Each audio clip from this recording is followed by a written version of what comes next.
Now, up until this point, we've told you everything that you need to do to become a successful bettor.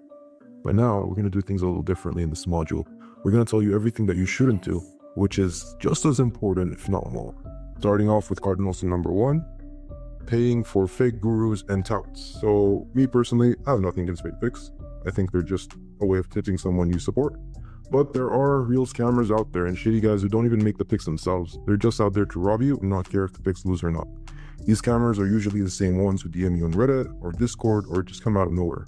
Now you can always refer to this table right here to spot the difference between a scammer trying to steal your money and someone who's actually trying to give you some value or put in the work or whatever. Cardinal sin number 2, cashing out early. This is one of the worst mistakes I see people make. Listen, it's rare for a pick to be a comfortable win from start to finish. If you keep cashing out early, you're leaving a lot of money on the table, especially in games that would have ended up winning. On the flip side too is there will be a pick that looks comfortable 90% of the time, but it loses outright in the last few seconds or crazy last minute or some shit like that. So cashing out just kills your consistency, man. Like every time your team is down, you'll start second guessing yourself instead of actually sticking to the plan. So stay disciplined, trust your bets, and ride them till the end. Now let's move on to cardinal sin number 3, and this is where most bettors go wrong. If you let emotions dictate your bets, you're setting yourself up for failure. Let's be real. Most people posting picks online won't be profitable long term, and there are no shortcuts. If you're really serious about beating the books, you need to hold yourself accountable to the same standards as the top 1%, or follow someone who does. Just following trends or reading articles won't cut it. Those only lead to temporary hot streaks before the house edge catches up on you. So stay disciplined and consistent. Data, strategy, and patience, all these are what sets the winners aside from the rest. Cardinal sin number 4. So what do I mean by setting realistic goals? Let's think about this for a second. If sports betting were so easy, why do less than 1% of people ever succeed in the long run? Do you really think it's possible to bet on hundreds or even thousands of games in your lifetime without ever experiencing brutal cold runs? I'm talking about 06 runs, 010 runs, maybe even worse. Do you think anyone, whether it's you or capper you follow, or even the best professionals in the game, win every single month? Absolutely not. These sports books have teams of experts, the best data, and millions in resources dedicated to ensuring that no one or no random bettor can sustain a long-term edge. That is what you're up against. So if you expect to win every week or every month, you're already setting yourself up for failure. The key is to play the long game, manage your bankroll properly, and stay disciplined through the ups and downs. That's how you win here. Never chase losses or double down on bets. I've said it before, and I'll say it again. You need to think long-term in this game.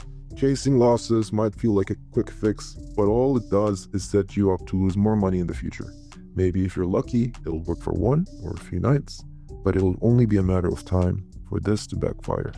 The best bettors stick to their unit structure and trust the process. Betting emotionally is how you burn through your bankroll. So again, stay disciplined.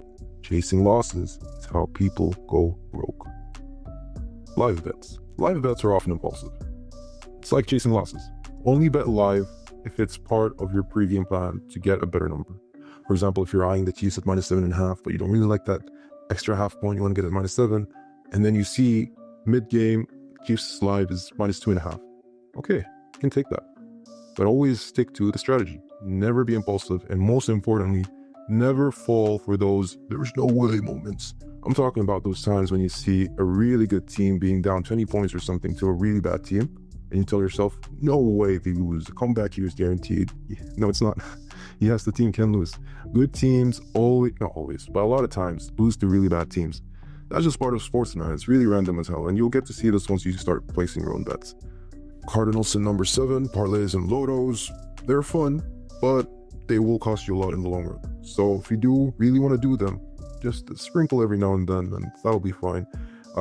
Consider doing round robins. I mean, I've hit more round robins than parlays when I first started betting. And yeah, that brings us to the last and bonus cardinal sin, which is skimming the course and not applying what you learn. Guys, this is the course I wish I had when I first started. It would have saved me a lot of mistakes and money. And sometimes though, you won't learn until you actually make the mistakes and actually feel the pain of the results and the consequences of your actions. Ace and I have been there many, many times. So yeah, it is what it is. Take it seriously, apply everything you learn, and try to avoid those costly mistakes. That's the only way to make real progress and keep getting better. Now, this brings us to the end of this course. Round of applause to you. You made it this far, watched all the modules, did your homework. Trust me, you're way, way, way ahead of the average online sports bettor. I hope you've enjoyed this course as much as we've enjoyed making it, and I'll end this module with a slide of Ace and I's 2 core philosophies or values that has helped us get this far. You stick to these 2 principles and you're golden. I wish you the best of luck in betting, in life, and in everything. Thank you for watching this course. I hope you learned, I hope you enjoyed, and we'll see you around. Yeah, we're here for the long run, baby. Next 5-10 years, let's see where this movement takes us. Let's see where this brand goes, and I look forward to everything. Thank you again. I'll see you guys then.